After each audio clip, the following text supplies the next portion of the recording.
sure I have everyone's attention. Good morning. Good morning. So reading, writing, I want you to think back to when you guys were maybe anywhere between the ages of 5 and 12. Reading, writing. Hey Brandon, go in your room and read for an hour. Did you want to hear that? No. Growing up, I want to Brandon? play video games. That was a survey that I took. I used adults between the ages of 22 and 64. And it kind of, after I completed the surveys, made me change my speech just a little bit because of the responses that I got. And Mr. Coker, I did realize that surveys and what we read in the book sometimes are a little unreliable with people telling lies. Because when I tested, I put in a sentence and I asked my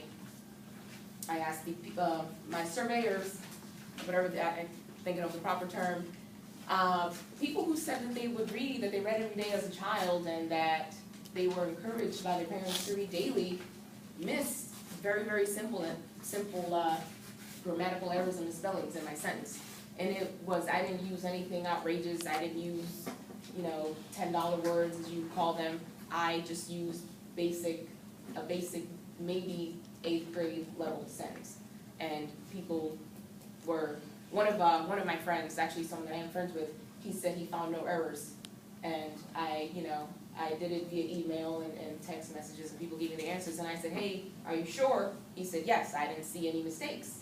But he was one of the people who said he did not read as a child and was not encouraged by his parents to read as a child, so that was one. But the others, I knew that they were fibbing. So my speech, I will get to it, is about the importance of literacy in young children, where you have to establish that at a certain point.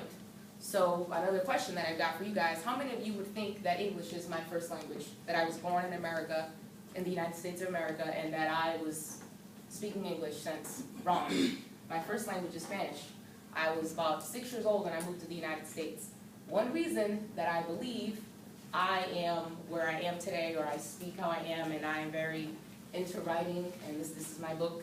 I write, I do a lot of different things, is because when we moved to the U.S., my mother made me read. At first, I was like, this is the same thing Brandon thought, and then I began to like it. It was Goosebumps. I don't know if you guys ever read Goosebumps, but that got me into it. So, when she saw that I was taking a liking to reading, she kept buying me books, and every day would be a different thing. Read for a certain amount of time, and eventually I just loved it, kept doing it, started writing, and I started writing poetry. I was maybe in middle school when I started writing, tiny little poems that today, if I read them, I wouldn't even know what I was thinking. But if any of you have children in your lives, whether it be a niece or a nephew, even if it's not your own child, because I don't have any children, but I do have a niece and a nephew, I encourage them to read, because you do not want to get to a level in your life where you're a professional, which is another point I'm going to bring up in my speech.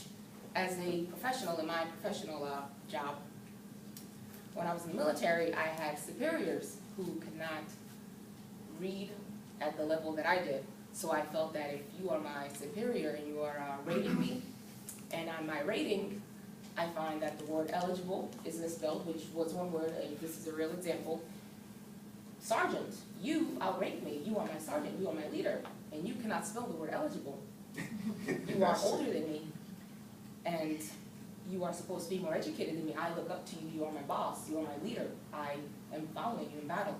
You cannot, not that spelling and grammar is all about battle, because it is not, it's completely different, but there are certain fundamentals that you as a person should have, and that is all that I basically would like to get across to you guys today is, please, if you have children in your life, encourage them.